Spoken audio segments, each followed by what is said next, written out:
Issa, just by way of introduction, why don't you go ahead and then we'll get started. Yes, Bismillah Rahman Rahim. I bear witness that there is no God but Allah. Muhammad is his messenger. That's important to state because when we talk about the freedom of slaves, we're talking about that 40 to 60% of the Africans who were enslaved in what is now the Americas were Muslims. That cannot be overlooked nor ignored. I'm an academic by training, historian. Held tenured positions at the University of Cincinnati, University of Illinois, and headed a public history program at the University of Central Florida. In addition, I'm a diplomat, worked with the State Department, having worked in Brazil, parts of West Africa, and the Middle East. I'm probably one of the few people who have had the opportunity to host Bishop Tutu in his home and had long conversations with such people as former President Gaddafi of Libya, former President Fidel Castro of Cuba, former President Lula of Brazil, and several others. So I am so happy to be here, having to talk to my friend Hank. I'm happy that Sister Barbara invited me on to this panel, a wonderful and brilliant sister. Amen. And I'm so happy that Sister Putten, Bussy is here. I have connections to Philadelphia. As a young child, I used to eat at the Father Divine Hotel, the main hotel in Philadelphia.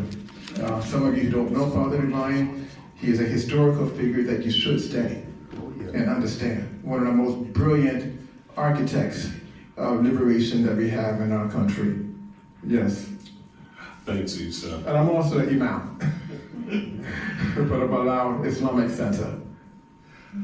There are two broad themes for our time together, and that coming underneath the umbrella of mental health. One of those is Father's Day, and another is the celebration of Juneteenth.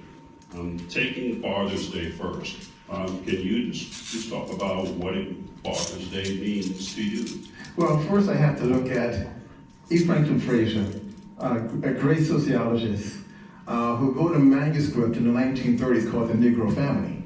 And he stated that the problems of the black community is that the father has been put out of the home. That's right. You see? Then it was followed up in 1965 in the Moynihan Report, who was the Undersecretary of the Labor Department.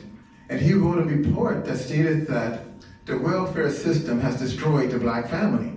So therefore, the destruction of the black family also meant the destruction of the community. So Father's Day to me in for Juneteenth, it means to be building and a maintaining of the black father for the continuation of the black family. All right, that's what it means, and that's what it should mean to most of us of African descent, because if we just talk about fatherhood, we just make it simplistic. So we have to go a little bit deeper than that. Thank you. Let me go a little bit further with that, Issa. What does fatherhood look like to you and other black men over these last 2 to 3 years? And obviously I'm talking about times of COVID, talking about times of social unrest and racial injustice, talking about times of economic downturn. So what does fatherhood look like over the last 2 to 3 years? That's a very good question. And to be honest with you, it hasn't changed much in the last 2, 3, 5, 10 years. Because the black man, the father, has always struggled with employment, struggled with social justice, struggled with healthcare treatment. So while President Biden bragged about the 3% unemployment rate, totally ignored the fact that there's 15% unemployment rate among black American men and fathers right now in our country. That is completely ignored. So the issue is that fatherhood has not changed in that manner. When we look at COVID-19, all right, we've seen the elements that the African American community, i.e. the black father, the black man, has died more frequently than any other community.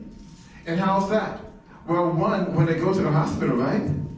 They go, they get diagnosed, and they send home. The other ones, when they go, they get diagnosed and they stay there.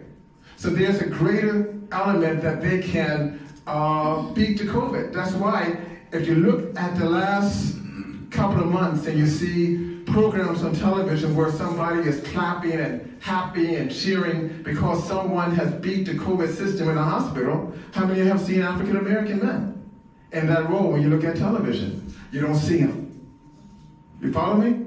So COVID is just another sign that there is a disparity among the treatment of African American men and an African American community with the white community. How about social unrest? You spoke about social unrest. Again, that has not changed either. So there has always been an element of injustice within our society. So when we talk about social unrest, we talk about a community, a larger community that looks at the average African American male, the father again, as being aggressive, as being brutes, as being abnormal.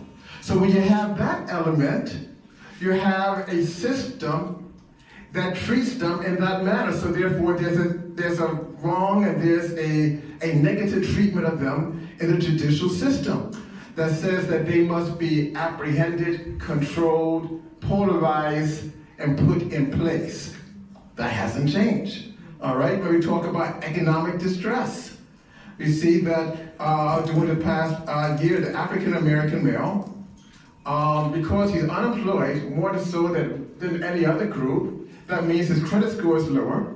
So therefore he has less of an opportunity to buy a home, to get an apartment, to get a job, you see, and to really care for his family.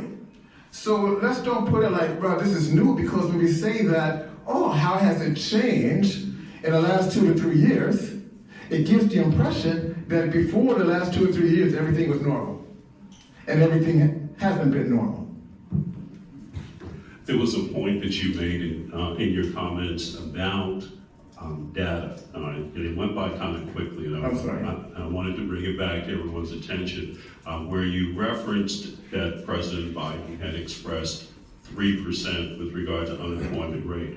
But when that data becomes disaggregated, is when we begin to see where each one of these individual groups are impacted, perhaps at 10%, perhaps at 15%, perhaps at 20%.